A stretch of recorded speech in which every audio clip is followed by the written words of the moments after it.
Pues nada, bienvenidos a la sesión 3 de la fase 1 de Python, del proyecto de inteligencia artificial, aquí en el IE Cubo de la Universidad de Alicante, y vamos allá.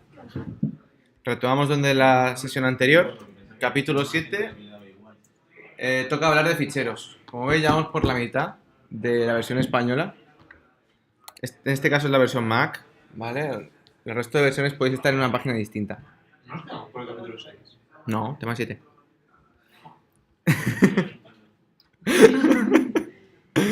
El 6, si no me equivoco, era reciclaje.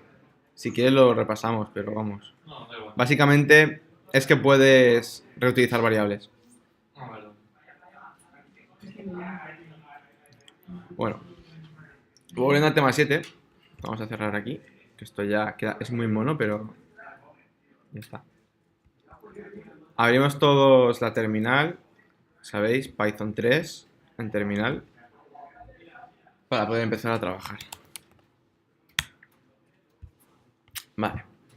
Pues bueno, como sabéis, tanto en C como en C++ y otros lenguajes de programación, podemos abrir y tratar ficheros, que está bastante bien para almacenar esa memoria que no podemos guardar mientras ejecutamos, porque la vamos a utilizar en otro momento, pues la podemos guardar en un fichero, memoria o cualquier otra cosa. También podemos coger esa información de un fichero. Bueno, ¿cómo abrimos un fichero? Creamos una variable de fichero, ¿vale? Una f, por ejemplo, de f de ficheros, suele ser muy usada. Y hacemos un open de la ruta de donde se encuentra ese fichero y el nombre del fichero, por supuesto, con su extensión. Y si queremos ver lo que se esconde dentro de ese fichero, pues hacemos un print f.real. Pues vamos a probar a ver qué tal. Entonces aquí pondríamos un Python 3. Entonces tendremos que hacernos un fichero, ¿no? Le damos fichero igual a open y la ruta.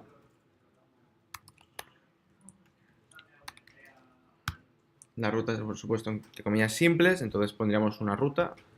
Yo estoy, si no me equivoco, en el bash, o sea que telita. Dame un segundo. Ahora mejor.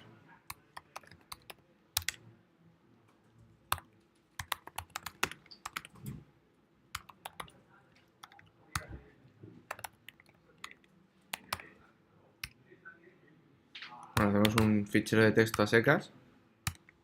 Vale, esto ahora mismo no lo va a guardar. No sé, ¿esto bien?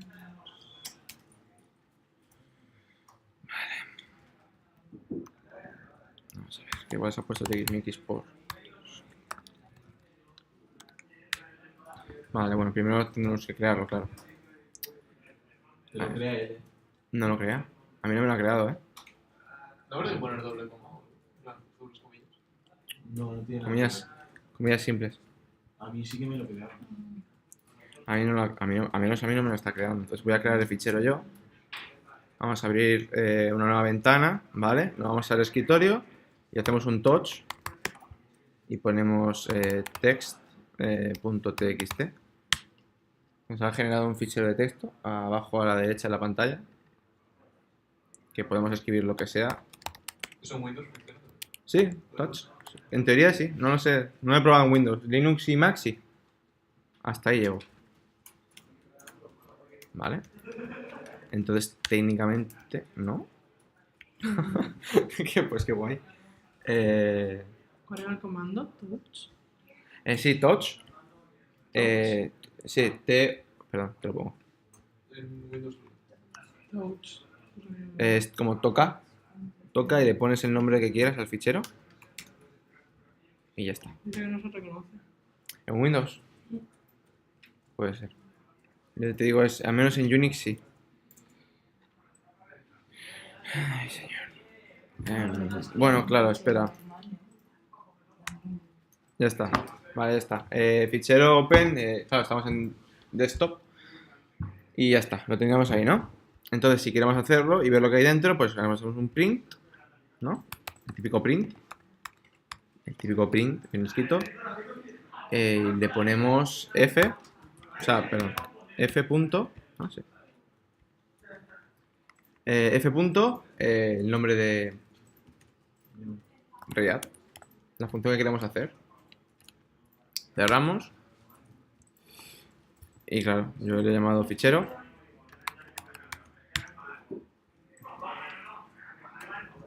Y lo abriría.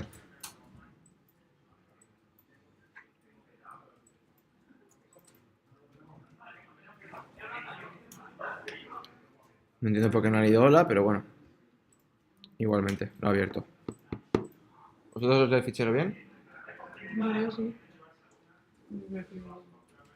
Creo que arriba tienes que ponerle abres y cierras Sí. paréntesis. ¿Vale? Arriba. Puede ser que no haya puesto bien la... Ahora. O sea, me ha ido. Función. Hay que poner fichero en vez de F. No, o sea, yo he llamado fichero. O sea, si ahora lo llamo F... Es text.txt. Que puede ser txt, puede ser el formato que queramos, ¿eh? Y si no pones open, si pones F igual a... No, no lo va a abrir. Vale. Pero así lo creo. O sea, yo no he creado todavía un fichero. Para crearlo tienes que ponerle el modo escritura. Entre comillas W.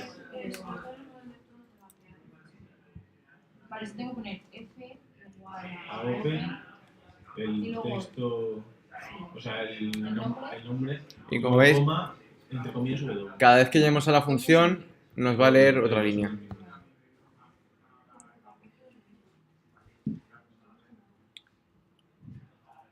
¿Vale? Y si no me equivoco, podríamos hacer un f.close para cerrarlo. ¿Cómo? Y ya no estaría abierto. Supongo que sí. Si lo volvemos a abrir,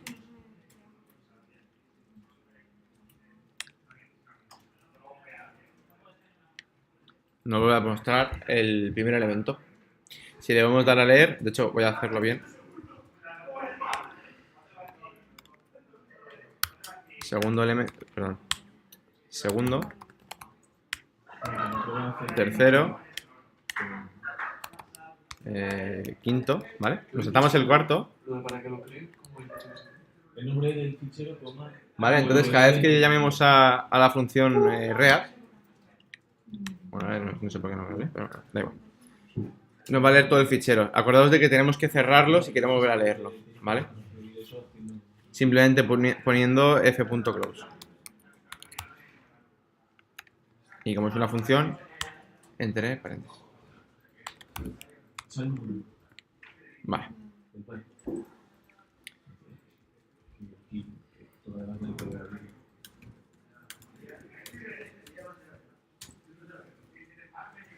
También podemos hacerlo con parámetros a la función open, ¿vale? No solo podemos decirle el nombre del fichero, sino que le podemos decir lo que queremos hacer con el fichero. Por ejemplo, si queremos escribir en el fichero, utilizaremos la opción W de write, ¿no? Y luego, seguidos de, como en el mismo modo de escritura, con f.write podemos escribir en él. Vamos allá. Entonces, abrimos el fichero, f es igual a open, el nombre del fichero, que sería en mi caso text.txt, coma, modo escritura. Entonces, f.write, para escribir en él, ponemos texto,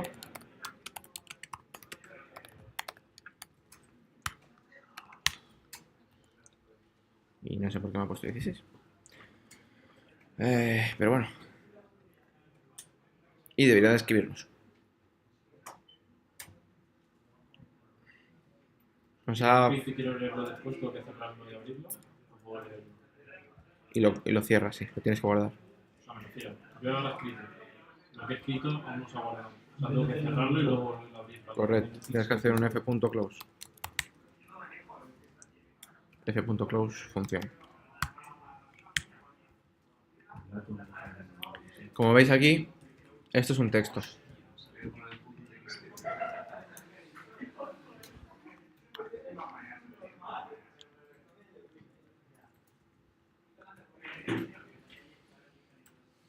Y ¿Estás en Windows? Entonces no hace falta que pongas. una vez que hayamos escrito nuestro fichero y le demos a Enter, nos va a decir el número de caracteres, ¿vale? No, eso. que ocupa esa línea de texto en nuestro nuevo fichero. Entonces, lo podéis abrir directamente aquí, ¿vale? Como veis, se ha modificado. Si ahora quiero hacerlo otra vez, pues lo volvemos a abrir con f.open seguido de la opción de lectura. Le escribimos otro mensaje totalmente distinto, por ejemplo, el famoso Hola Mundo. 10 caracteres. Y lo cerramos para guardarlo. Entonces, abriéndolo otra vez, vemos que se ha escrito Hola Mundo. Bueno, Ah, pero no te puedo escribir lo que has puesto. Es decir, escribirlo debajo. si quieres escribir abajo, tienes que utilizar lo que vimos en la sesión anterior, las 3 comillas. O puedes poner un barra. También, si quieres escribir un salto de línea. El 10 has dicho que son los caracteres que le has metido. Sí, te dice el número total de caracteres introducidos, contando los espacios. Bueno, entonces, si lo volvemos a abrir, pues nos volverá a mostrar el contenido del fichero.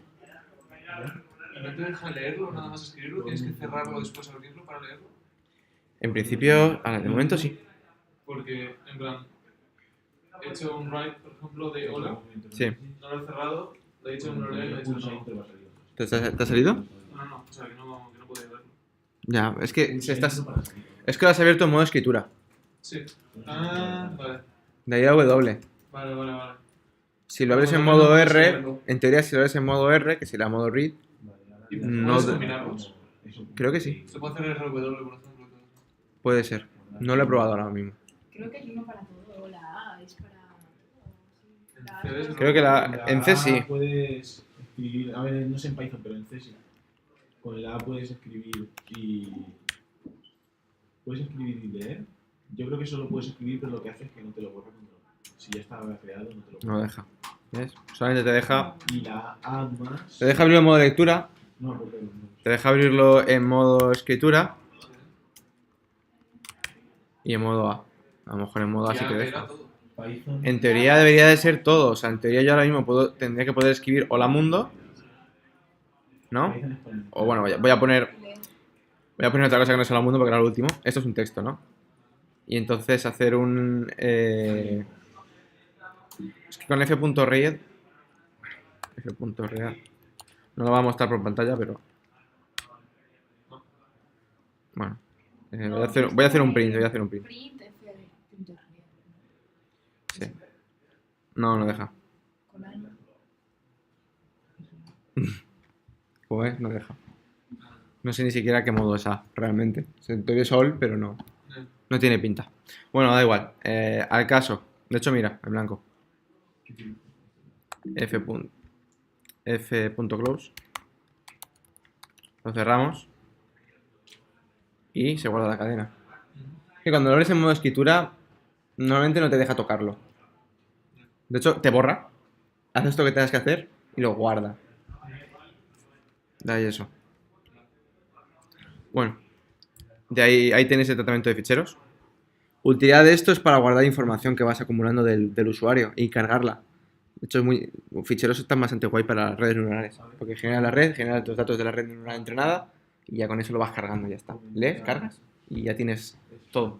Que bueno, esto es la base principal de guardar archivos. Famosas partidas en los videojuegos. Así, sobreescribiendo.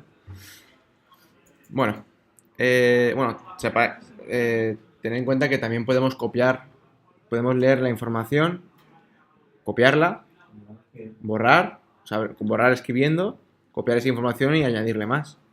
No hace falta borrar todo el fichero y perder todos los datos, sino que puedes lees esa información con f.read, pero la guardas, se la asignas a otra cosa y ya está. Y no es tan igual que esta W, el que sea para empezar desde el final directamente, escribir sin borrarlo. Da esa opción, no da más opciones. Al menos con lo estándar. Ten en cuenta que luego puedes incluirte librerías y hay librerías para aburrir. Y eso seguramente esté hecho. Pero como esto es lo básico, no, tampoco vamos a profundizar aún en ficheros, que ya haremos, por supuesto. Si no, las redes no van a ningún lado. Y una otra cosa, ¿qué diferencia hay entre, o sea, cuando haces el FRead y cuando haces un print del FRIF. A ver, un print se lo muestras al usuario por pantalla. Es que, claro, lo estamos ejecutando. Eso a lo mejor es un poco confuso. Lo estamos ejecutando todo en terminal. Pero esto es Python directo. Todo lo que yo sé que haga aquí se va a reflejar directamente. Es en tiempo real, por así decirlo. Sí. Sin embargo, si haces exactamente lo mismo en un fichero .py y tú pones un f.read, read, no vas a No sale por pantalla. mostrarlo por pantalla. Es información interna, tú lees el fichero. Por eso es lo que te he dicho antes, que tú puedes hacer un f.read, te lo guardas en una cadena, cierras, lo abres como para escribir, le pones esa cadena y le concatenas lo que tú quieras. Entonces, ahí tienes el guardado. Vale, vale. Claro, es que me refiero, estamos haciéndolo todo aquí directamente para que se vea rápido. Mira, lo que está, teoría, prueba. Pero realmente, si quieres, lo puedes hacer todo en fichero aparte y ir ejecutando el fichero aparte. Solo que para ahorrarnos tiempo aquí y ir un poco más ágiles, pues no lo hacemos. Es una de las cosas malas de explicar las cosas directamente. O sea, de visualizar las cosas directamente. Que ese tipo de dudas surgen y son. Hasta a mí me lían, ¿eh? O sea, vale. Capítulo 8. Bueno, pues aquí vamos a. Esto que os acabáis de pintar, ¿vale? Si queréis hacer dibujitos, ¿os aburrís mucho? En plan Space Invaders. Aquí tenéis cómo dibujar cosas en pantalla. Eso es lo de Thor. Eso es igual que el capítulo 3. Ah, no. Sí, es una expansión, solo que coloreando. Como veis, se alarga bastante, la verdad. Y se alarga, y se alarga. Y bueno, como sabéis, al final de cada unidad de estas hay un par de ejercicios. Que aquí. Bueno, por si queréis practicar y queréis un reto. Si no tenéis exámenes, ni trabajo, ni prácticas que hacer, ni juegos que acabar, aquí tenéis dos ejercicios súper chulos de colorear cuadernillos. Bueno, capítulo 9, gráficos. Bla bla, bla bla, bla bla, bla bla, bla bla. Vale. Bueno, que sepáis que podemos importar diferentes tipos de gráficos o visualizaciones por pantalla. Ventanas, botones, etc, etc, etc. Vamos, lo que sería un display. ¿Que lo pruebe? Que no funciona y quiere. Es que eso. Eso en teoría, a ver. La guía, como ya sabéis, es un pelín antiguo en cuanto a cuándo salió. Pero como funciona realmente y lo básico de Python es así, está muy bien. Porque Python no es un lenguaje de hace 2 años. Lleva bastante. De hecho, la guía es de 2008, 2007, si no recuerdo mal. Y está basado en un Python 2 y un Python 3 un poco más antiguo. La versión española está más actualizada, eso sí. Está en Python 3. ¿Quieres que lo pruebe el botón? Vale. Bueno, vamos a hacerlo. Tampoco nos cuesta nada. Queremos probarlo.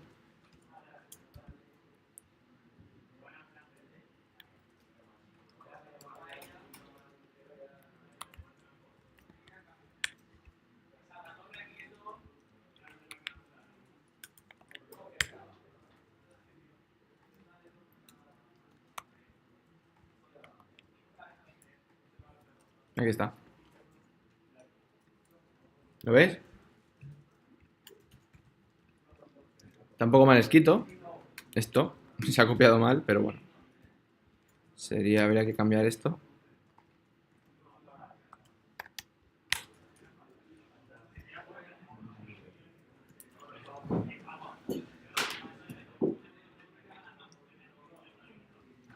Y ya está.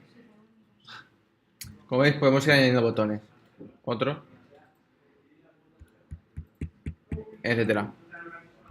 Pues eso. Curiosidad, tontería. No sé. Se abre con el lanzador de Python. Aviso. Si alguno no lo tiene, se abre con él. Entonces podemos hacer cosas un poco más chulas. Como añadirle a esos botones funciones. Entonces, al presionar los botones, si quieres lo hago todo esto. O sea, para verlo visual. Me da igual, ¿eh? Pues, como es copiar código y ver realmente lo que hay aquí. Entonces, podemos asignarle a esos botones interactivos con el usuario acciones. Que eso está bastante guay si queremos hacer algún tipo de aplicación o algún menú. En este caso, al pulsar este botón, con este código de aquí, nos debería de saludar diciéndonos hola. porque ejecutaría la función saludar, que hace un print hola a secas. Y ya está. Entonces, ¿cómo hacemos esto? Fácil. Hacer el botón, que tenemos que dar un nombre a la ventana. Le ponemos o sea, decimos que es una ventana, le ponemos el nombre del botón, que sería el texto. Aquí, que pone púlsame igual que antes. O sea, esto de aquí. Y le ponemos, seguido en una coma, el comando. El comando sería saludar, que como hemos definido aquí arriba antes, saludar va a hacer un print hola. Entonces, creamos la ventana, le asignamos a la ventana el botón y lanzamos el botón a la ventana que teníamos antes. Y dale, aunque no se quiere salir. En fin, se nos quedará ahí. Y entonces cuando le mandamos esto, se nos genera esto, el cuadradito con el púlsame. Bueno, el cuadradito se genera primero, luego se genera el púlsame. Y al pulsar nos debería de salir un hola. Bastante fácil, ¿no? O sea, bueno, voy a probarlo. Total, espérate. Ahora. Definimos saludar. Saludar sería con un print hey, porque paso de poner hola. Se queda muy genérico. Expected a black. Cierto.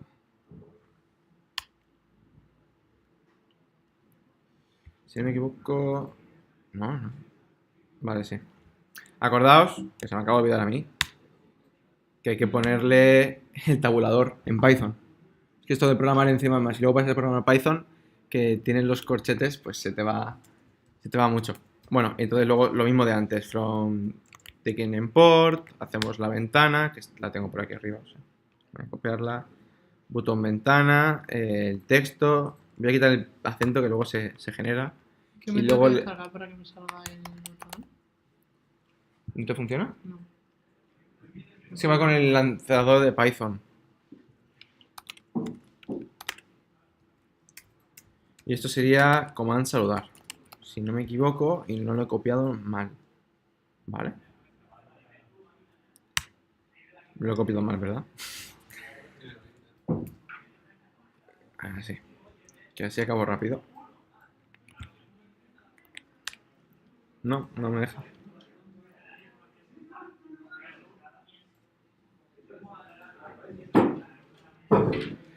Bueno, pues parece ser que tengo un error con application has been destroyed. Vale. Se me ha quedado antes colgando el lanzador de Python.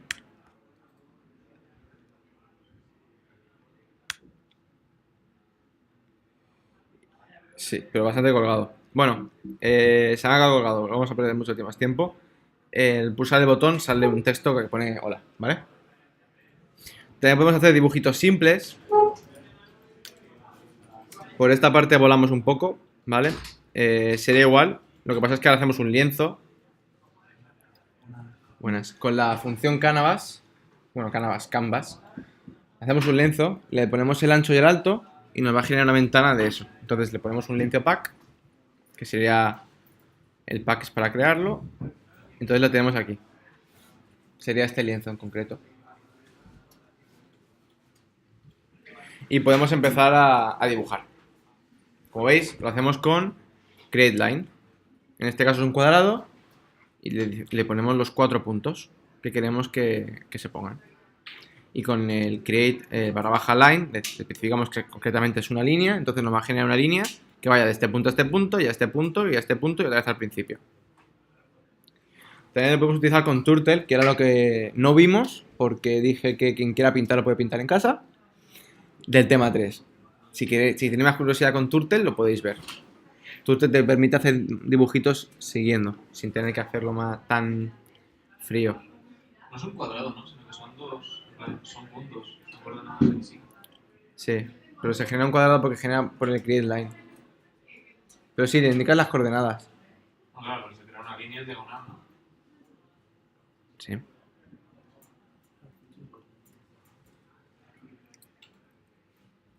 Entonces lo mismo para dibujar cajas con el create rectangle. Entonces te va a dibujar la cajita que empiece con estas coordenadas. X inicial, X, Y, X, Y. Sí. Y te va a generar un cuadrado. Bueno, esto es más que nada curiosidad que otra cosa realmente. En utilidad práctica real no lo va a tener ninguna.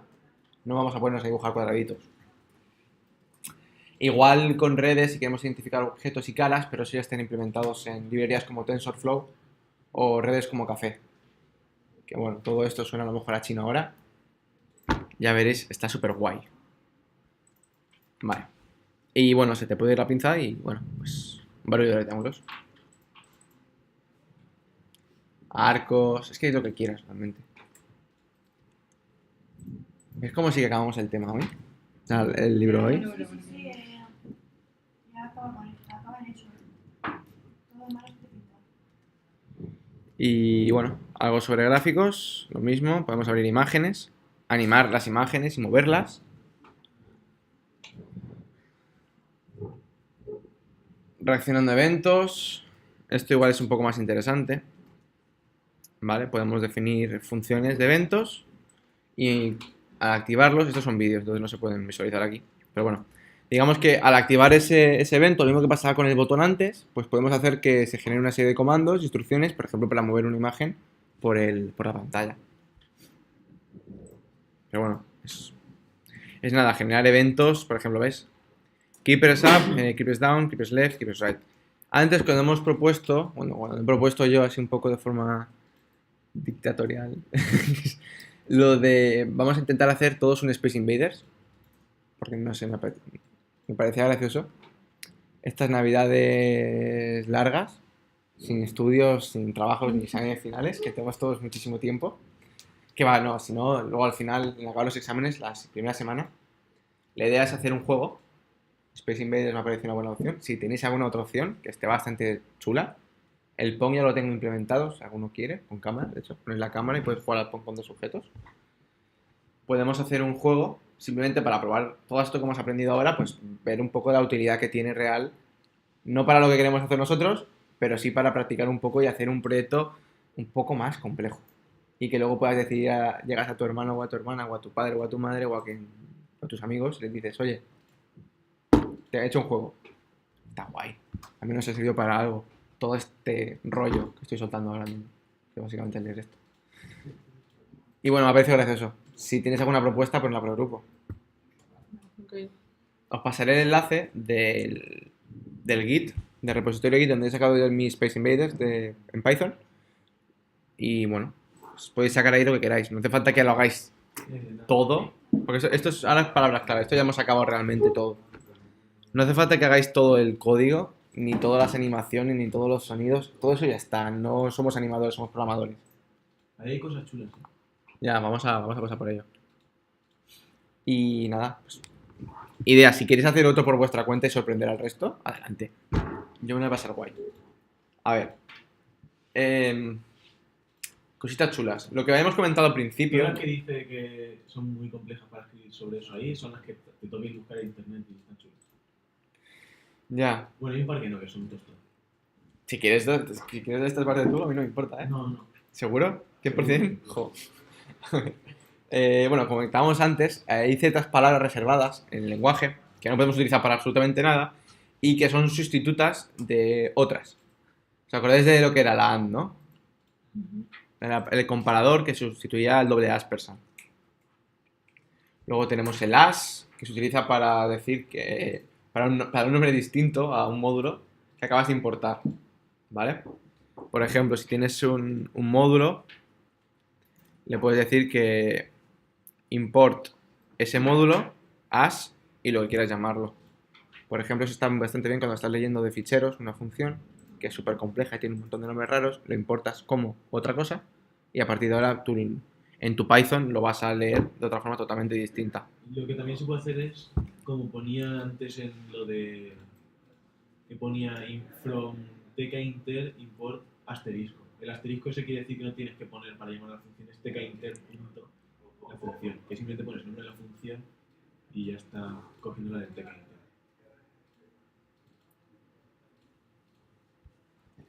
Bueno, lo dicho, estos ya son curiosidades. Assert, palabra reservada, ¿vale? Indica que el código tiene que ser true. Si encuentras errores, pues hay un problema, ¿vale? Básicamente es cuando estás programando y sabes que una cosa te tiene que dar un valor y necesitas confirmarlo. Si cuando tú pones assert, luego cuando estás depurando no sale true, entonces ya sabes dónde está tu problema. Es simplemente para tirar. Bueno, el break está bastante guay. El break, como sabéis, comentamos, sirve para cortar loops o condiciones. Entonces, cuando pongamos un break, en este caso, va a estar buscando la edad, ¿no? Entonces, para evitar que busquemos la edad de 1 a 100, si queremos parar en 10, como decíamos antes, cuando hacemos un if, por ejemplo, cuando hemos llegado a encontrar la edad que tenemos, al hacer un break, esto se va a ejecutar, o sea, no se ejecuta un break del if, o sea, no rompe el if. Lo que hace es ejecutarlo después del if, que es bastante curioso. Rompe el padre, o sea, no rompe, eso es el hijo, ¿no? Vamos a decirlo así, padre, el padre sería el for, está aquí, con esta indentación, y el hijo sería el if. Entonces el break siempre va a romper al padre. Entonces si tuviésemos aquí un while encima del for, romperíamos el for pero seguiríamos en el while. Pues eso está muy bien para evitarnos mucho tiempo de ejecución. Por ejemplo, aquí el caso peor sería llegar a 100 y el caso mejor sería 1. Pero no podemos tener caso mejor ni caso peor si no hacemos un break. Si no estuviese este break, sería un problema de coste medio. Lo que siempre tardaríamos 100. Si tú tienes un while, un for y ese if, rompes el for, el while no lo rompes. Si tienes el while encima, no rompes el while. O sea, solo rompes el padre directo. Rompes el padre directo. Sí. Luego tendrías que tener otro if dentro del for o fuera del for, porque como sabéis, una vez que se acaba el for pasa abajo y sigue ejecutándose en todo el while. Pues eso. Está bastante guay. El break parece que no, pero lo vais a acabar utilizando bastante. Porque agiliza muchísimo. Sobre todo cuando tenéis que descartar caminos e información. Es una pasada. Desde el punto de vista de coste temporal. Y en muchos casos espacial. Aquí tenéis, como os he dicho, lo que ocurriría si lo ejecutáis, el código. Vale. La palabra class significa, o sea, se utiliza para definir un tipo de objeto, ¿vale? Está muy presente en otros lenguajes, ¿no? Lo consideran muy avanzada para este libro, porque como ya sabéis es de principiantes. Raúl ya ha investigado lo que es la palabra class y nos va a ilustrar. No lo he mirado en Python, me he dado por hecho que era lo mismo que en C++. Clase. Vale. Clase nos permite, si no recuerdo mal, una clase es un estilo de struct, pero mucho más complejo, que nos permite no solo definir funciones propias, sino delimitar qué funciones se pueden utilizar con ciertos parámetros, incluso diciendo si son privadas o no a esa función. Por ejemplo, podemos hacer es que es más complicado explicarlo todo así genéricamente, pero imaginaos que tenemos una caja. Es un struct con zonas de visibilidad. Correcto. Una caja que tenemos diferentes variables, diferentes funciones que son para ciertas variables, y podemos dejar que el usuario medio vea lo que hay ahí o no, con public o private. Y luego podemos heredar, Python soporta herencia, que también lo soporta, o sea, genericidad, que también lo soporta C++, que nos permite, a partir de una clase padre, generar clases hijos que tienen todo del padre, pero solamente en privado. El padre no puede tener lo del hijo, pero el hijo sí que puede tener lo del padre. Muy normal todo. Estaba mirando lo del break y lo que hace es que rompe el primer bucle. Claro, que se encuentra. Yendo hacia arriba. Es decir, si pones un if, Por eso el padre, no rompe ningún if. rompe el padre, el primer bucle padre. El primer bucle. Claro. No rompe el if, lo he dicho. El if no lo puede romper, porque una vez que entras al if. Ya, pero por cómo lo has dicho, yo pensaba que sí que podía. Es decir, que si tú ponías un if dentro de un if dentro de un if. No. Llamas a break. Del if se sale. Rompe el siguiente bucle, el bucle padre de donde sea que estés. Pues imagínate un millón de ifs. Cuando estés en el if 1.000.000, cuando acabas el if 1.000.000 vas a volver al loop. Rompes el padre. Pero Porque si después hay más ifs, directamente salta, ¿no? es Sí, que se va como por al el if no if. llegas, o sea, al siguiente if no llegas. Es como si pones No, un no, return. Porque ejecuta el break justo Entonces, el salir del if. Salta, Es como si directamente se pusieras un va. return y te devuelve fuera del bucle. Correcto. Solo que el return no te saca del bucle, el return te saca del programa de la función en o de la que función. Ojo. Bueno, no sé dónde está. Ah, bueno, sí. Class, lo dicho. Es un sitio donde puedes meter variables y funciones que determinas quién las ve, quién las puede utilizar y quién no las puede utilizar. Y está muy bien cuando trabajas con muchos datos porque te permite ordenar, básicamente. Bueno, esta palabra la carga el diablo, ¿vale? El del. Eliminas cosas.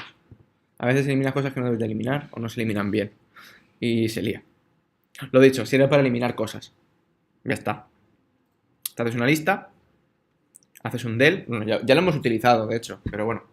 Haces un del y puedes eliminar lo que tú quieras de una lista, en el caso de una lista, o en la lista. Por ejemplo, si hacemos un del lo que quiero tal cual, borra la lista entera.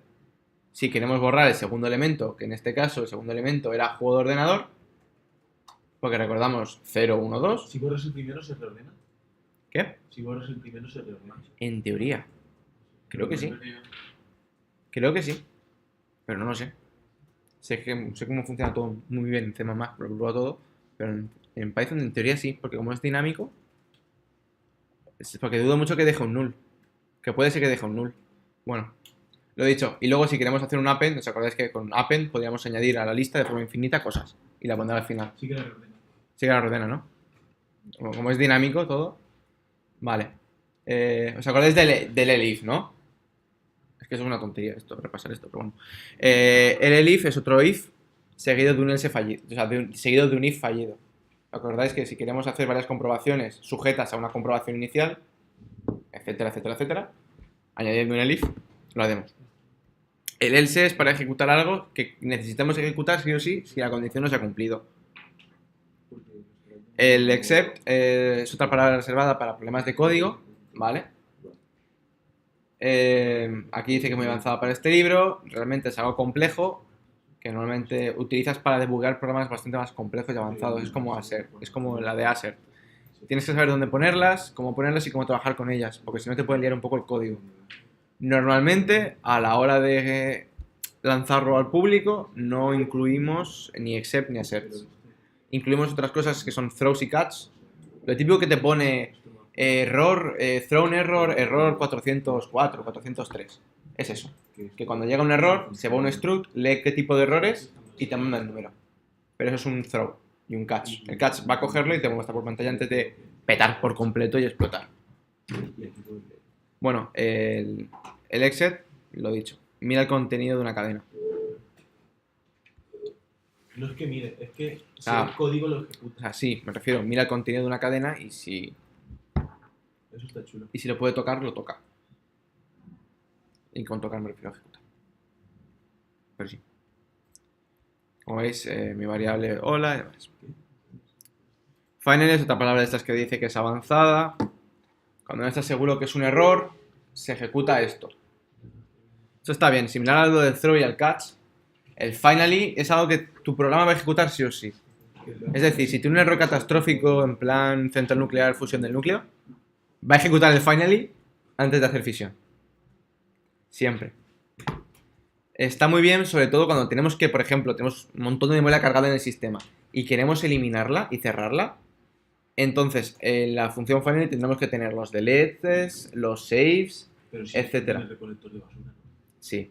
Entonces, ¿qué más te da? Que es- Pero si tienes que borrar algo de un fichero escrito, porque te apoyes en un fichero escrito, Bueno, entonces sí. claro. Ya quebrado. Es que Ok, pero pero y también sí. ten en cuenta Sí, que a veces no- no se... Si llenas un fichero, es decir, si tienes un bucle infinito o algo así, antes peta porque se tiene Sí, una pero memoria. estamos hablando de un error fatal. O sea, un error fatal te va a cortar el programa en medio de ejecución, no te va a dejar ni limpiar basura.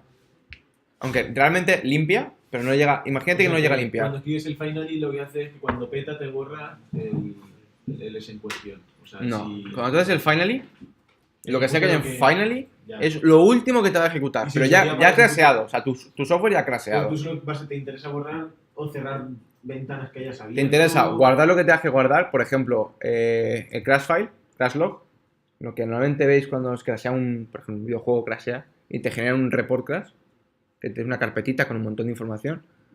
Eso es por un finally.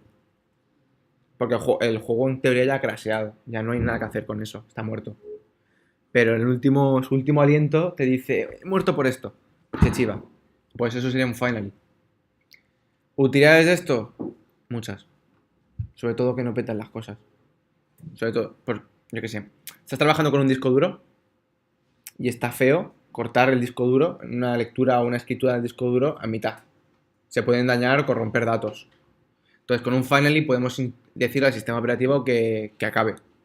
O que no esquiva lo último, o que borre lo que ha escrito.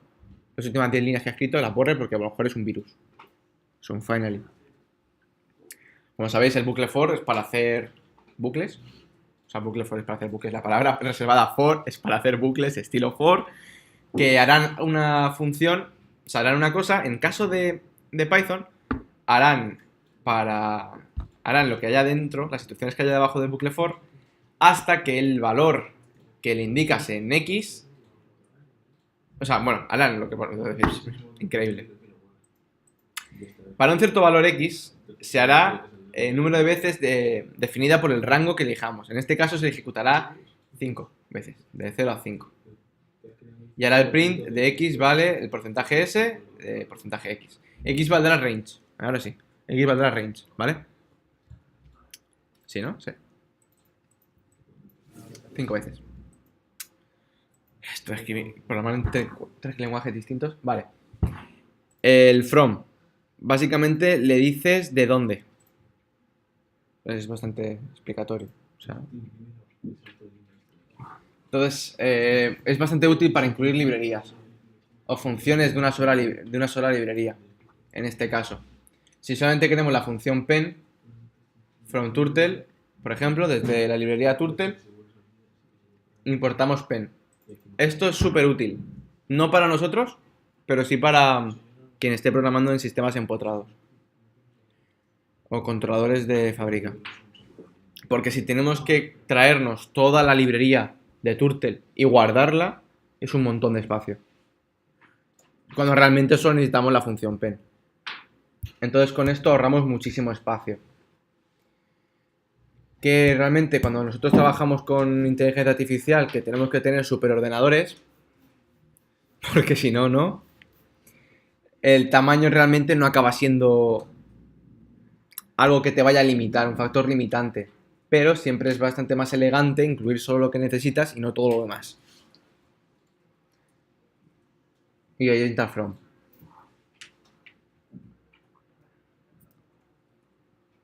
Pero tenéis que tener en cuenta que a veces puede dar error, porque necesita otras funciones internas, ¿vale?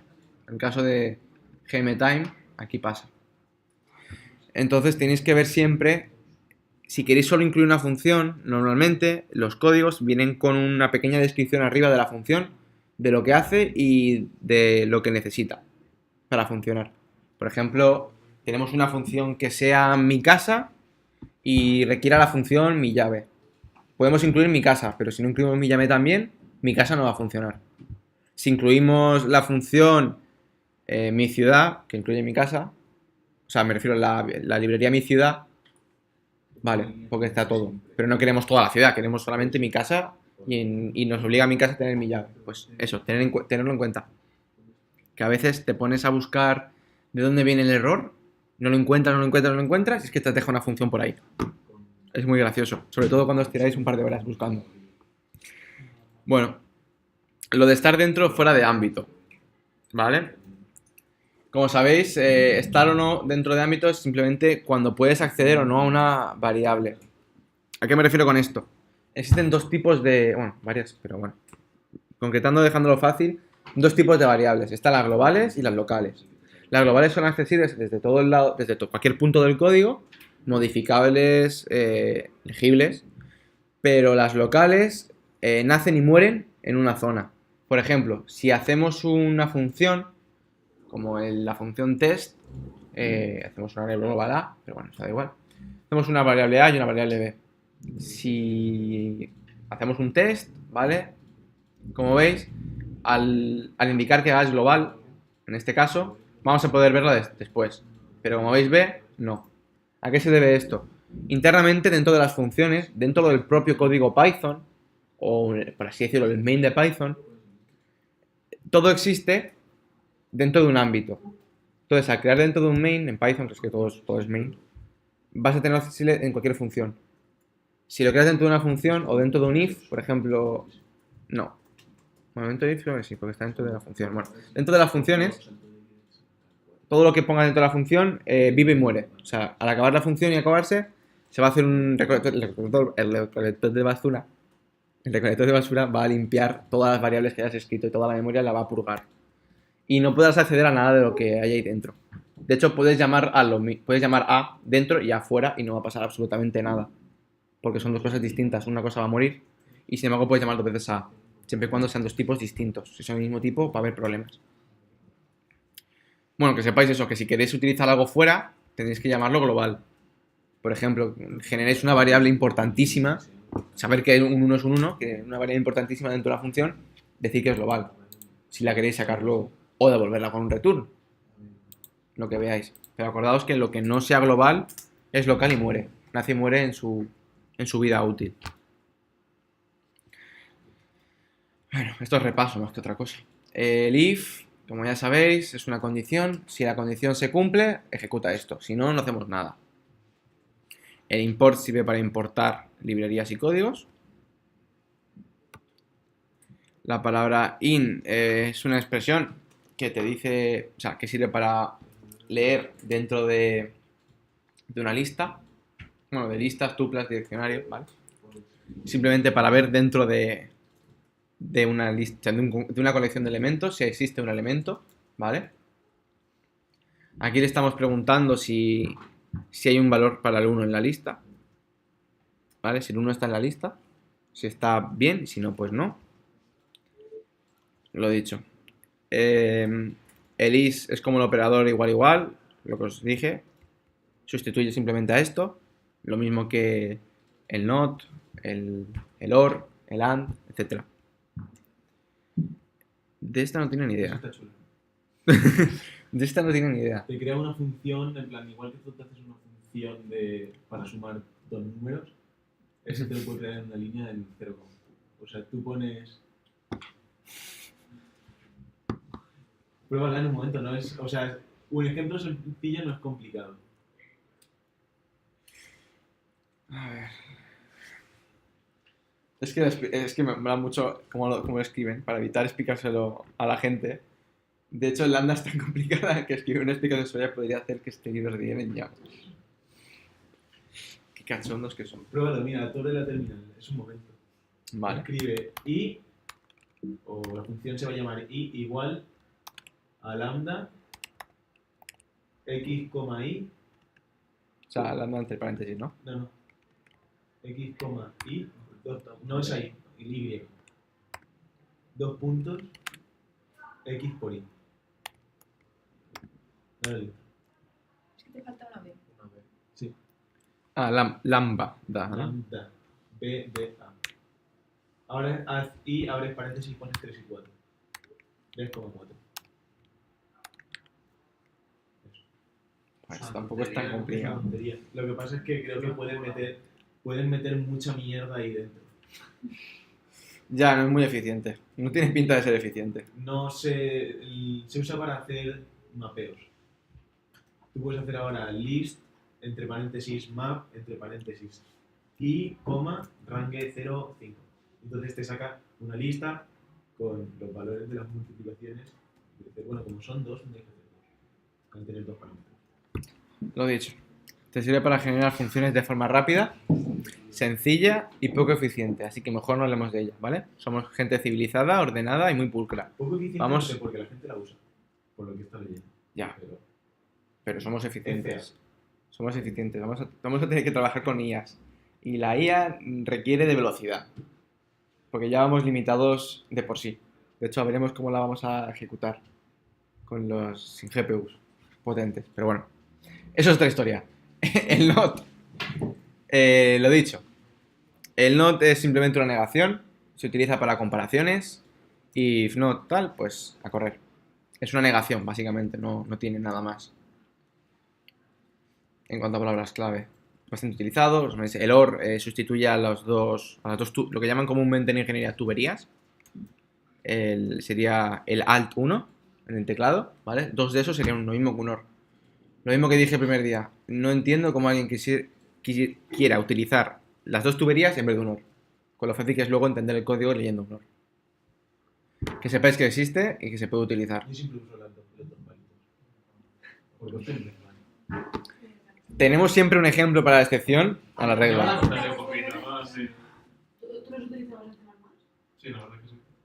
Yo los usé Yo una también vez. los usaba. Los usé una Pero no vez. sabía que se podía usar. Yo- Yo Arduino sí que uso Word, por ejemplo. Yo usé eso una vez cuando me dijeron que se podía utilizar y dije, "Uf, qué incómodo". A mí es que se me Pero olvidaba. en C no están, ¿no? No, es Te que puedes hacer un yo define. lo en C y luego estas cosas lo utilizan en temas más. Que es lo que me pasaba a mí. Yo estaba acostumbrada a utilizar el consumo universal. La inglés. Ya, Es más cómodo usarlo. Bueno, seguimos con Pass. Es muy pasota, ¿vale? Chiste malo. Simplemente podemos escribir Pass en cualquier momento y ignorar lo que hagamos. Por ejemplo, sabéis que si intentamos hacer un if con una condición y el if te exige, al menos en Python, te exige que hagas algo. En C++, pues no, a mí no me lo pide. Si abres y cierras. Ah, bueno, si le pones un punto y coma al final. Si pones un punto y coma, no. En este caso no puedes. No hay puntos y comas. Entonces, cuando hagamos Solo un si if, cierras corchetes sí que te dice lo que código. vamos a explicar esto que es más elegante. Ponemos un pass y simplemente ignorará. Es como si no hubiese realmente es como si no hubiese un if. Pero si luego tenemos un else if o lo que sea. La verdad es que no entiendo para qué ponemos un pass. Pero si luego debajo del pass le pones otra cosa dentro del if, ¿funciona? Porque a mí me sonó en plan como una línea vacía, pero no tan vacía. No sé si... Yo juraría que no funciona. Voy a probar. Me encanta este hombre. El print, como ya sabéis, nos muestra cositas por pantalla. Y podemos escribir desde cadenas de textos, variables o números. Race es otra palabra avanzada. No sé por qué aquí todo lo considera avanzado. Uy, eso no lo mira. Se utiliza para provocar un error. ¿Vale? Por ejemplo, si leemos algo que no nos gusta, por ejemplo, nos han llamado de todo menos guapo, por decirlo así, hacemos un raise y entonces lanzamos automáticamente, sería un throw de C y lanzamos un error. Yo que sé, estamos empezando a leer código y vemos que el código no es lo que nosotros esperamos, que es un poco raro, cortamos. O pides un argumento, te dice, pon un número para dividir, te mete en 0 y tú en vez de dejar que divida por 0 y explote, le mandas el raíz. Correcto. El return sirve para devolver cosas. Podemos devolvernos cosas desde las funciones o desde el código, ¿vale? Fácil. Simplemente al salir es lo que devuelve, como sería un finally de la función. Esto me encanta. Es bastante avanzado. No sé si lo comenta aquí como avanzado, ¿vale? Que es lo de las excepciones. El try, except y finally. Lo que os comentaba antes. Que aquí, aquí tienen sus nombres específicos por ser Python, pero bueno. Try lo que hace es probar, ¿vale? Prueba un código. Y está preparado para hacer un except o un finally. Que bueno, son básicamente, como os comentaba, son para manejar errores dentro del sistema y se aseguran de que el programa funcione correctamente. Como aquí sí que lo pone, ¿no? Sí. Se escapa, es bastante avanzado. De hecho, nosotros en programación 2 Lo mismo, pero... lo vimos por encima, porque era complejo. Esto ahorra mucho de bug. No funciona con todos los errores. Ya. Los errores de intentar escribir un número que no tienes o algo, eso directamente. No, eso es cementation fault. Eso no puedes. O sea, es más bien cuando tienes un problema bastante Es un poco complejo. feucho. ¿Mm? Es un poco feo. Sí. A ver. Sí, es útil. No hay una excepción que digas, es decir, tú tienes que lanzar tu excepción como un entero o algo así, codificártela tú solo. No hay una clase que se llame excepción, Ya. que le puedas meter una cadena de texto y que... A ver, utilidades de esto es, tienes un código, esperas que funcione de una forma, recibes un parámetro que no debes, yo que sé, lanzas el 1 y en tu lector, en tu finally, recibes el 1 porque lo hemos lanzado con la excepción y lees 1, vale, pues le hacemos un print al usuario. Eres tonto, has puesto el fichero en un sitio que no debes. Entonces tienes el resultado. Esa es la utilidad que tiene. Y te puedes poner tantos como tú quieras. Los codificas tú y los lees tú. Básicamente es para recuperar errores, pero normalmente nosotros somos gente chula y buena y programamos muy bien y depuramos y debugueamos el código y lo probamos muy bien antes de lanzarlo al mundo. Pero si lanzamos cosas que podemos ir actualizando, software en línea, estilo YouTube, que a veces falla, cada dos días falla, esto va muy bien, porque sabemos dónde está fallando el código. Entonces, si sabemos que por algún lado va a fallar y no estamos seguros, porque imagínate que tienes un problema que tarda una hora en ejecutarse y tienes que esperarte una hora para llegar al punto de ejecución. Pues con un try, un except y un finally, o con un throw, un catch y un finally, en caso de C, C++, pues al menos sabes dónde está, sabes qué tipo de error. De hecho, en el throw le puedes mandar el resultado, o sea, lo último que has calculado, lo mandas por el throw y lo muestras por el finally. Porque a veces que no puedes hacer un printf, o sea, un printf o un cout. ¿Tiene throw? ¿Qué? ¿Tiene throw? El except. Entonces, claro, no sabemos lo que ha pasado, porque no podemos ejecutar, podemos debugar con print, ¿sabéis? ¿Alguna vez lo habéis hecho? Con los cout, ¿vale? Eso está genial, porque vas pasando y dices, aquí no, aquí no, aquí no, aquí no, aquí no. Te falla el error. Pero claro, te antes puede del fallar print justo y antes no te saca el print. y no pero tienes ya ni idea de qué ha pasa pasado, porque a lo mejor tienes un número que está calculando y no tienes ni idea de qué narices es ese número. Vale, Yo uso assert o claro. un debugueador. Entonces, le lanzas la excepción con el valor que sea que haya provocado que tu sistema se haya ido llorando al baño y con el final lo muestras. De ahí la utilidad real que tiene. Ya está. Utilizarlo todos no hace falta. Siempre y cuando tu código funcione y no quieras comprobar nada. El while es muy sencillo, es un bucle hasta que se cumpla la condición.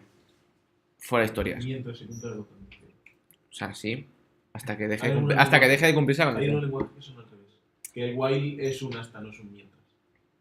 Ya. Creo que en Visual Basic. No sé. C, C++, Python, MATLAB, ya está. Hasta ahí llego. Ah, y ensamblador. Eso es súper gracioso. ¿Se eso te aburrís? Esto bonito.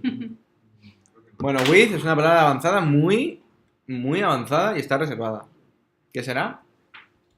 Yo la he mirado, pero es un tostón. Es un tostón. Es como el as. Cuando tú haces import as, es para lanzar de nuevo. Supongo que por with, porque normalmente suele ser bastante, supongo que será importa con esto. O sea, importas una cosa y luego le dices with esto, as esto o algo así, y entonces en un bloque de código estás ejecutando. Supongo que es será para abreviarte cosas. Para ver cosas. No, dudo mucho que sea para otra cosa realmente. Y el yield. Esa sí que es increíble. ¿Sí? Esa de hecho no sé cómo, no sé si supongo que se gastará en lo de la IA. Eso lo que hace es que en vez de tú tener una lista, ¿Mm? tienes un generador de lista. Entonces, cuando tú quieres hacer la lista, para calcular la lista tienes que calcular todos los valores de la lista. Si te haces el generador y quieres calcular el cuadrado de un número, pero quieres calcularlo hasta el 1.000.000, si te pones a hacer un for para una lista para que calcule hasta el 1.000.000, pues el programa tarda la vida y más. Pero con el yield es automático y entonces a cada valor que estás accediendo lo calcula en el momento que quieres utilizar. Es decir, si luego tú quieres acceder, eso es un generador. Entonces, si tú luego accedes a la posición 100, se calcula la posición 100. No ha calculado no sé si calcula la de antes o no, pero no te calcula la 101, 102, 103, 104. Entonces, cuando compilas es automático, pero cuando ejecutas ya no. Pierdes todas las ventajas también cuando lo transformas en una lista. Porque si tú haces list, abres paréntesis, si escribes el nombre del generador, cierras paréntesis y ahí ya estás otra vez calculando lista y se va a ir. Bueno, en la apéndice 2 nos habla de algunas funciones internas que tenemos en Python disponibles. Apps, absoluto, bastante explicatoria por sí mismo. Y nos devuelve el número absoluto de lo que sea que esté dentro. La variable booleana, como os comentaba, que es bastante útil para condiciones, realmente toda condición es booleana, nos devuelve true o false basándose en el retorno del sistema. Ceros o unos. Es De un hecho, cast a bool. ¿qué? Eso es un cast a bool. Sí, en C sí. En C++, como es nativo bool, Porque si le pones un bool A, te sale positivo, o sea, te sale verdadero. porque Siempre que sea un número distinto de de 0, cero. te va a dar verdadero. es que A realmente en el código ASCII es un número. ¿Eh? A en el código ASCII es un número. Como si lo estuvieses casteando. De hecho, aquí no te deja, pero en C++, si pones un int y le pones el carácter de A, verás un número. No sé si estaba por el 50 y Ah, sí. pocos, no me acuerdo. Realmente no me acuerdo, no me sé la tabla así de memoria. Tampoco Bueno. hace mucha falta. No, la verdad es que no. Tenemos la función compare, que aquí nos la han reducido a CMP. Básicamente compara dos números y nos dice si es mayor, menor o igual, si no me equivoco. En C hay una función que te compara los bloques de memoria a los que apuntan dos punteros. Entonces, aunque sean clases distintas y todo eso, tienen la memoria igual escrita. De verdad que son igual. Entonces, si es menor, entonces si es menor será menos 1, si es igual será 0 y si es mayor será 1. Es útil. Tiene su qué. Esto a lo mejor os gusta mucho. El dir.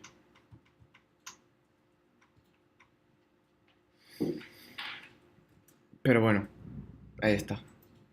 Lo pasamos de largo, si os parece. ¿O no? Bueno, lo que ya sabéis antes de el print, capitalize, etc. Toma el parámetro, ¿vale? Lo ejecuta.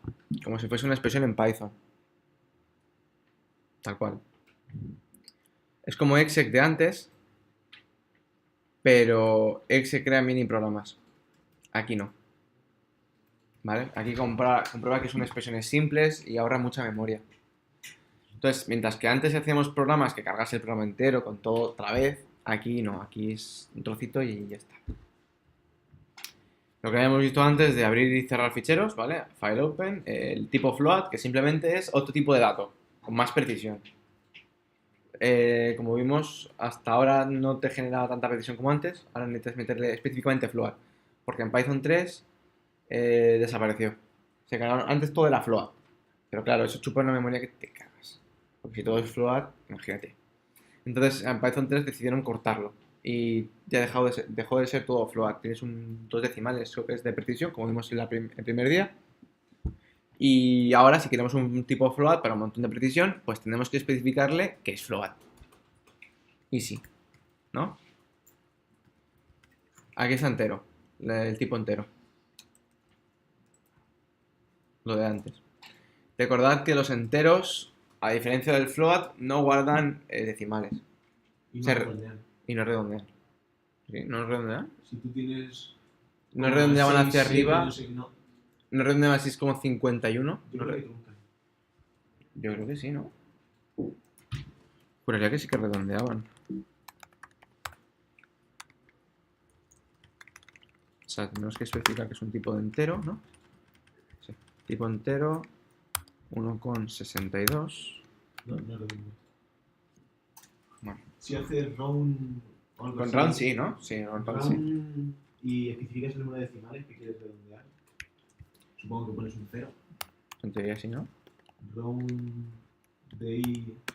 Bueno, de Sí, entre paréntesis supongo. 1,62,0. Sí. Se redondea. Aunque bueno, eso es un.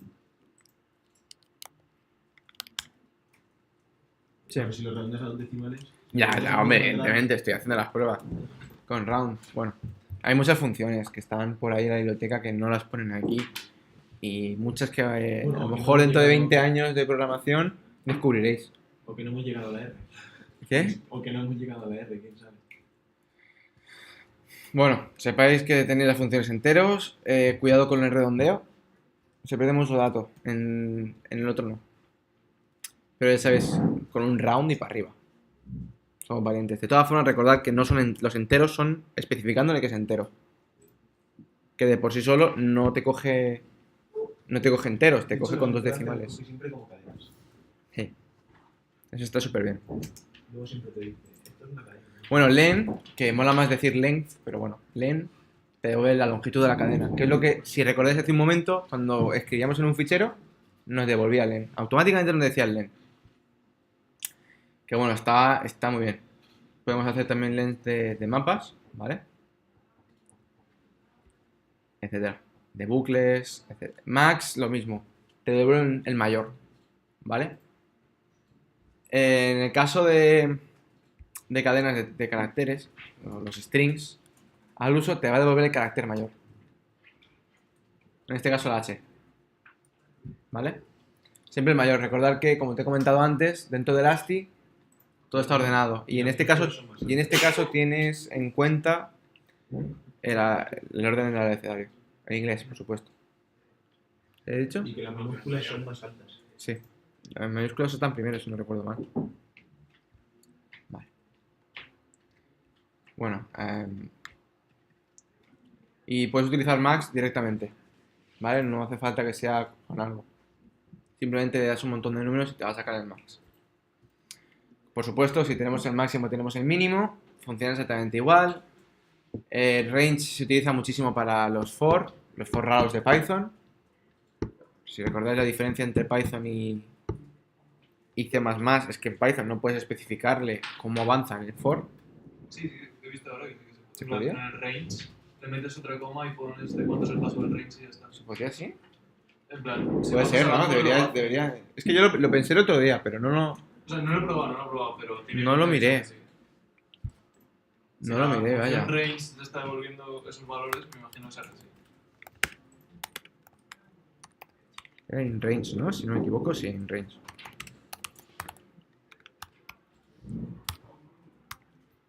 O sea, bueno, vamos a hacerlo 0, en teoría, ¿no? Sí. No. ¿Te deja? No. La función range sí que puede hacerlo, sí. Sí, o sea, en range sí, pero en el for no, porque en el for tienes que hacer en range. Ay, mierda. Es que lo estaba pensando, es que el otro día lo hablé con Raúl. Le estábamos discutiendo el tema de que los for en Python son un asco. Porque tú en C. Sí, no funciona lo que dices tú. ¿Sí? Si tú pones 3 argumentos al range, lo hace. Al range sí, pero en el for no. Pero es que, ¿cómo le das los 3 argumentos al for? Si luego tú al for le estás pasando una lista en la que quieres que funcione. A ver. Esto es el for exacto, el for Sí. normal y corriente. Claro, Claro, pero tienes que poner todo lo de los 2 puntos y tal para que funcione. Espera. No, punto y coma no, 2 No, ya. Es que le he dado a borrar. Pero el borrar está justo al lado del del y le ha dado por. Pues igual sí, ¿eh? Ahora print X y ya está. De todas maneras, no siempre te interesa obtener Ah, un pues paso sí. de 2. Interesante. Es decir, seguimos con la misma, lo que nosotros decimos es que no puedes. Ya, que no puedes especificar lo que Cuando tú quieres quieras. uno, cuando quieras dos. Ya. Que imagínate que por casualidad ahora estabas de uno en uno y de repente quieres saltarte un paso. Quieres hacer un IMAP más. No puedes. Es interesante. O sea, pensé en eso, en a lo mejor un tercer parámetro, pero no me puse a mirarlo, la verdad. Porque yo, como soy más de whiles, a veces. Porque claro, aquí lo bueno del while en Python, que es lo que decíamos el otro día, es que tú ya le especificas lo que quieres que haga. Si cumple una condición, avanzas X, y si no la cumple, avanzas Y. Entonces, realmente el for, vale, Te construyes el for directamente desde. claro. Entonces es un for a medida. Pero bueno, está bien, gracias. O sea, no voy a... O sea, caí, pero no lo miré. Guay, bueno, ya lo sabéis. Funciona bien. Solo que no como debería. Bueno, suma todos los valores que haya a palo seco, ¿vale? Y si no me... ya queda poco. Módulos de Python. Tenemos random. Que de normal solo te interesa random.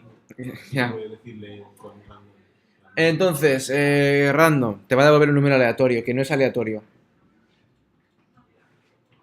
Vale, suena un poco raro. No es aleatorio, porque siempre te va a devolver el mismo número. Si no le pones una semilla. Es un problema. De hecho, si hacéis un código que ponga run y lo vais ejecutando, sin más, Siempre da lo mismo. te va a dar el mismo número. Eso pasaba en. Porque se basa en tu propio código para sacar el run. Pero si, por ejemplo, le dices, utilizas la función en C++, está más fácil. Pero ahí no lo tengo en mente. Una librería que se llama la librería de tiempo. Hay una cosa que es una semilla que puedes coger. Y lo que haces es coger el tiempo en segundos. Era desde 1900. ¿Qué Desde dijo? 1970. Desde 1970. Y coge el número de segundos que han pasado. Y con eso te saca el número aleatorio. Y siempre es distinto. Bueno, siempre. Claro, por eso no me lo- Siempre y cuando no reinicies tu programa y tu ordenador mantenga la misma fecha, no es aleatorio. Pero como todo el mundo sabe, el reloj avanza sin parar, jodido. Siempre va a ser distinto, siempre va a ser aleatorio. Es la única forma de conseguir algo aleatorio con una máquina. Y aún así puedes predecirlo. Pero es lo más aleatorio que podemos llegar ahora mismo. Sin irnos a cosas cuánticas.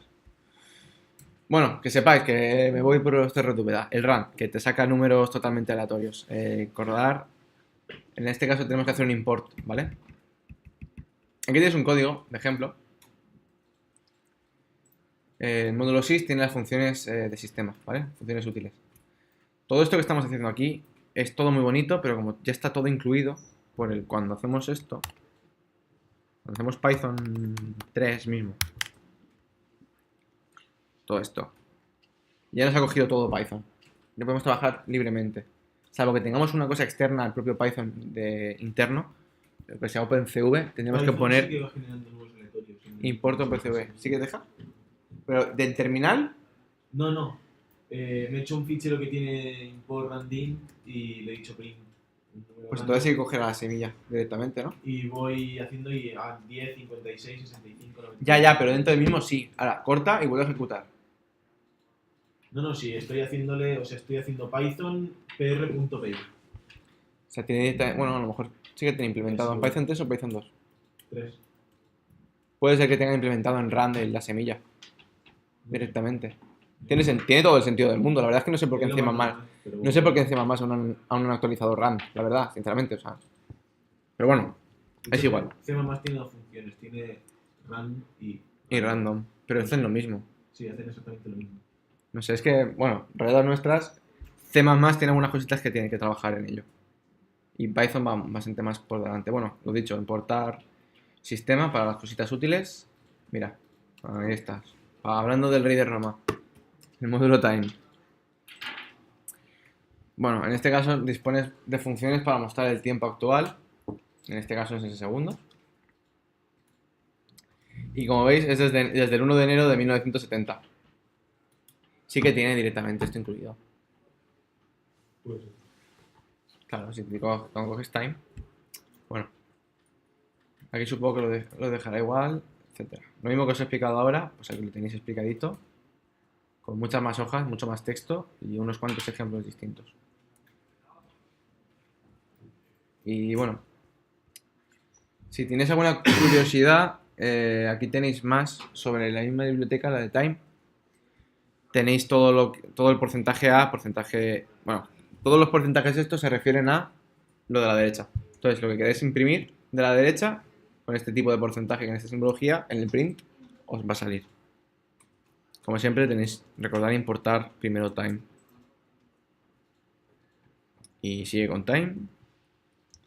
Bueno, creo que es el último módulo de son las respuestas a los ejercicios de los capítulos. Esos que os he dicho podéis probar si queréis. Vale. Podéis probar de verdad si queréis, porque están las respuestas a todos los ejercicios, si no me equivoco. Todos. ¿Vale? Y aquí tenéis el índice alfabético, por si queréis buscar algo, ¿vale? Si se os va algo, queréis buscar algo rápido, vais a la última hoja y simplemente haciendo un clic, por ejemplo en clear, y te manda. Y de momento, hasta aquí llega el libro y supuestamente ya hoy sabéis usar Python. Ni de coña, ¿no? Ni de coña, ¿no? ¿Qué? Ya está hecha la IA. Ya está, la IA ya está. De momento, técnicamente, no hemos acabado fase 1. Aunque sí. Hemos acabado la fase 1 de vamos a ver cómo narices se escribe Python y cómo yo me equivoco tanto escribiendo en el teclado. A veces, porque miro dos pantallas a la vez. Eso, es porque miro dos pantallas a la vez, ¿eh? No porque sea muy malo y muy patoso. Entonces, como hemos dicho, vamos a hacer un Space Invaders. No sé si... Bueno, voy a mostrar esto porque no pasa nada, ¿vale? Este es un Space Invaders creado por Lee Robinson, ¿vale? Como veis tiene unas pocas líneas de código, ¿vale? No rozan las... No llegan ni a 700, por favor, qué amateur. Qué amateur.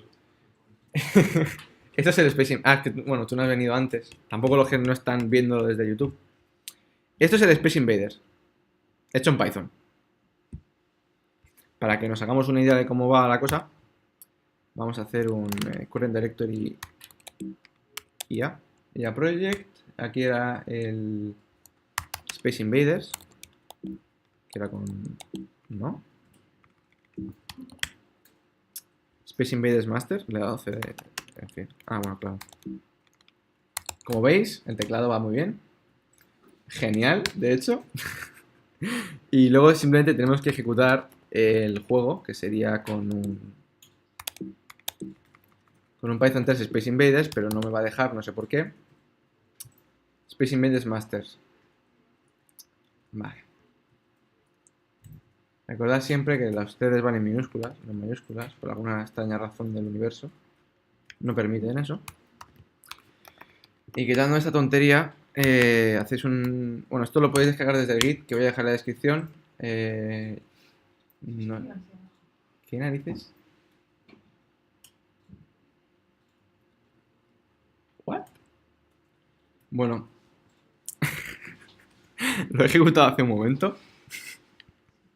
Y he dado un error con el import del Pygame. En fin.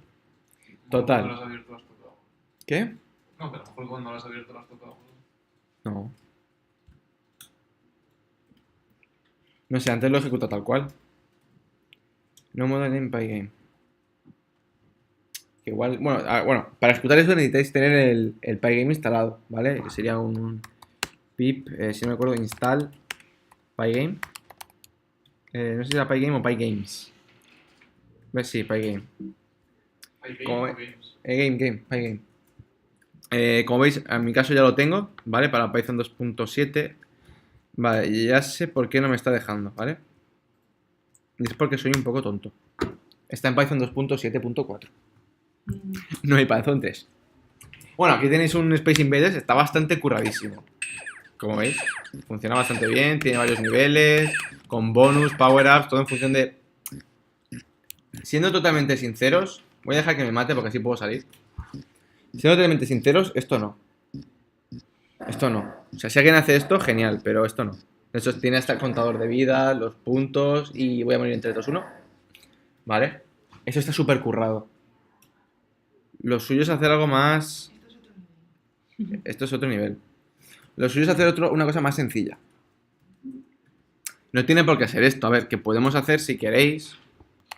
Podemos hacer algo más parecido a esto.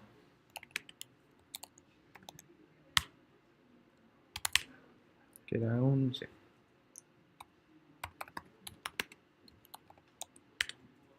Podemos hacer esto. Un Superman 64. ¿Qué? ¿Lo veis más fácil? Sí, sí, sí. Y le voy a dar justo ahí porque si no nos va a saltar el copyright de YouTube y se me va a cabrear cierta persona. Sí, está programado de hecho en Python. Es más complejo, los tengo aquí, es más complejo que el de Space Invaders. De hecho, el start.py, ¿vale? Ese es el código que acabo de ejecutar. Pero claro, todo está aquí, ¿vale? Mirad, todo eso está aquí. Todo lo que tiene. El Space Invaders está relativamente más accesible. De hecho, hay un tutorial en YouTube que va mucho más rápido. Si os fijáis, este es el código del Space Invaders. Aquí tenéis el exe, si tenéis un Windows, que ya os dije que no traigáis aquí. Fuente, la fuente de Space Invaders, por supuesto. Las imágenes, como veis ya está todo. O sea, realmente aquí tenéis un readme y el sonido. Está todo. Realmente lo único que tenéis que programar es el código. ¿Ves? Aquí te pone un how to play, contacto. Si tienes alguna duda, esta persona aquí os responde. ¿Vale? Idioma, lenguaje, módulo, releases, etc. De hecho, si nos vamos a Safari y ponemos un Google y ponemos Python, todo eso son frustraciones mías. Lo que habéis visto ahí en lila son de antes intentando instalar la librería para utilizar reconocimiento de personas con redes neuronales en Python. Que yo estoy ahí, ya llegaremos nosotros todos a sufrir. Creo que está aquí. Este es el que yo he cogido, ¿vale? El de Aerobe Space Invaders. Vi unos cuantos que están bastante bien, Pero este es el que más me gustó de todos. Como veis, hay un montón de gente que lo ha hecho. ¿Vale? ¿Ves? Este es un timelapse. Se ve en 9,16 minutos cómo hace una persona todo. Así tenemos que escribir todos, ¿eh? Bueno, y se pone a escribir, y a escribir, y a escribir, y a escribir, y a escribir, y a escribir. Y creo que por ahí juega. Si el internet carga. Está guay, ¿no? Tampoco es complicado. Ha tardado solamente 10 minutos a cámara de por 4 o por 6, pero bueno. Mira, 1 hora y media. Eso es lo que vamos a tardar realmente en... Bueno, nosotros 2. 2 y media, 3. 3... ¿3 y media? 3 semanas. 3 semanas. 3 semanas. ¿Alguien nada más? Eso sí que lo veo. ¿Alguien nada más? ¿Nadie? Joder, macho. Bueno, la idea es programar algo similar, que no tiene que ser tan complejo. Con que haya una alienígena y un punto de disparo, todos somos felices. Pero bueno, si alguien se quiere... Bueno, aquí esta persona... Este canal lo recomiendo, sí. O sea, desde ya. The Coding Train. Bestial. Este hombre es la leche. Corby, seguramente Antonio lo haya puesto. Puede ser. Este hombre te va a enseñar a programar el lenguaje que te dé la gana. Además lo hace genial. Paso a paso, con código y todo. Está programando el Space Invaders. ¿Suele hacerlo en ya los juegos o suele hacerlo en Java este tío? Sí, va Yo mejor. he visto un par de vídeos. A ver, tiene muchas más herramientas ya de nativas y demás. Y si no me equivoco, no habrá tardado mucho. Bueno, aquí se ha puesto a hacer otras cosas, pero bueno. Cuando ya tiene algo de Space Invaders, lleva unos 30 minutos ahí. Bueno, aquí, ¿ves? Lo que os he dicho antes de que si hacéis un palo y un objeto y le dais sobra, 30 minutos. Está mal, ¿no? Y aquí está yendo despacito, explicándotelo todo tranquilamente. ¿Pero eso en qué está? ¿En Python? No, en Java. Eso- En Java, está en Java. Pero bueno, a ver. Más o menos. Primos hermanos. Te dan 8000 errores. Que a todo esto de mostrar vídeos de YouTube, espero que no os hablen con copyright y tienen el vídeo para abajo. Si no, da igual, como yo no soy... Como no va a ver nadie, tampoco pasa nada. No, es que YouTube te ve, el algoritmo de YouTube te ve. Bueno, entonces, ya hemos acabado la fase 1. Pon una marca de agua en toda la pantalla para pasarte el algoritmo de YouTube por los cojones. ¿Vale? O sea, técnicamente la fase 1, en la sesión 3 ya la hemos acabado. Bastante más rápido de lo que yo esperaba. Pero, como hemos dicho, vamos a hacer una sesión 4. Que yo creo que va a venir bien. En la cual la idea es que esta sesión se va a realizar en febrero. Porque ya habéis dicho por ahí que en la UMH tenéis exámenes hasta febrero. Nosotros tenemos exámenes hasta enero. Bueno, realmente hasta febrero. Entonces está bien eso de dejarlo enfriar. Y si no la primera semana, la segunda de febrero, la idea es que todo el mundo traiga un código de algún juego. A un juego o a alguna aplicación. No quiero restringir los juegos porque los juegos son complicados. Alguna aplicación. Yo voy a traer un sistema de reconocimiento de personas en la calle. Que le puedas pasar un vídeo de peatones y te identifique a los peatones. Eso es mi trabajo que tengo que entregar en 2 semanas. La práctica, ¿no? La práctica que tengo que entregar en 2 semanas. ¿Y por qué haces lo de la platita esa amarilla? Ya lo tengo también. Si quieres lo tengo el código. Bueno, yo no, se lo deja mi compañero. Yo te preguntaré un día de estos. Está en internet. Si queréis jugar al ping pong con OpenCV y Python, copiáis y pegáis. Y con 2 móviles o 2 trozos de verde, Yo tengo hacéis así y os jugáis al ping pong. Bueno, lo dicho. Aplicación o juego. Yo voy a traer eso. ¿Y por qué voy a traer yo eso? Porque la siguiente fase 2, es Deep Learning y redes neuronales. Y eso viene al canto. Entonces os explicaré con ese ejemplo. Que espero tener listo y funcionando y que sea un 10. Gracias por reírte, Ángela. El resto, intentar hacer algo. Solamente para ver hasta qué podemos llegar. Un reto. Vamos a aplicarlo. Intentar aplicar todo lo que hemos visto. Menos lo del turtle y el dibujito, que eso no me gusta. Pero yo Lo único que he hecho yo. Es que no te considero más que una niña. En la boca. Me has querido fastidiar, lo siento. Ha sido muy fácil. Pero quiere decir que es para niños, entonces es nivel de... No, este nivel ni de Buscas en coña. internet. Este nivel ni de coña, pero a ver, realmente tú en C y en C++ no te han explicado mucho más que estas Ya, instrucciones. eso sí, vale. Pero quiere decir que ese nivel para hacer un juego... Sí, lo tienes. A ver, un juego Lo muy tienes. sencillo, lo más complicado Es del que juego yo no son tengo las ni idea de cómo maneras pasar mi código, algo visual. Eso sí Eso que es no. lo que... Ahí tienes el tema 3 y el tema 8. Ya, No, pero pero eso no lo- no lo con puedes hacer Turtle, eso. con Turtle no puedes... Ni Sí, con, me puse ni yo, con el en plan, TK Interest tampoco. con el Turtle me puse a hacer como para hacer una A ver, conferencia. ahora que estamos aquí, y este proyecto no es lo que yo diga, es lo que decimos todos. ¿Queréis que la sesión 4 de la fase 1, en vez de ser trae tu juego, sea vamos a ver cómo hacemos cosas más chulas? Yo, por mí, sí. Más que nada porque no sabría cómo pasarlo a visual, a algo visual. ¿Sí? ¿Queréis sesión 4 código visual? ¿Sí? A ver, el código visual a mí me llama más el Machine Learning y eso. Pero... Ya, no, a ver. La fase 2 está súper guay y la fase 3 va a ser un mind blow. Pero hay que llegar. Entonces, tenemos que llegar todos. A mí me da todo algo de dinero. Todos los que nos hemos apuntado a esta fase tenemos que llegar todos juntos. Porque, de hecho, hay gente... Te puedes apuntar en cualquier fase de las 3. Pero la condición es que sepas. O sea, hay gente que no está aquí, que sabe ya Python, que no está dando esto de Python, a lo mejor sabe mejor Python que yo, 1000 veces, y no viene aquí porque no quiere, pero esa gente se puede apuntar en febrero, a la fase 2. O en junio, mayo, a la fase 3. Bueno, yo creo que Mayo. es un poco... Como tarde. No, pronto. Pero Bueno, que de hecho, permitirme una cosa. Hasta aquí llega lo que viene siendo el tutorial de la sesión 3. En la sesión 4 seguiremos con más Python y será, supongo, la última sesión de la fase 1. Y nada, Yo vería lo de- hasta luego. Eso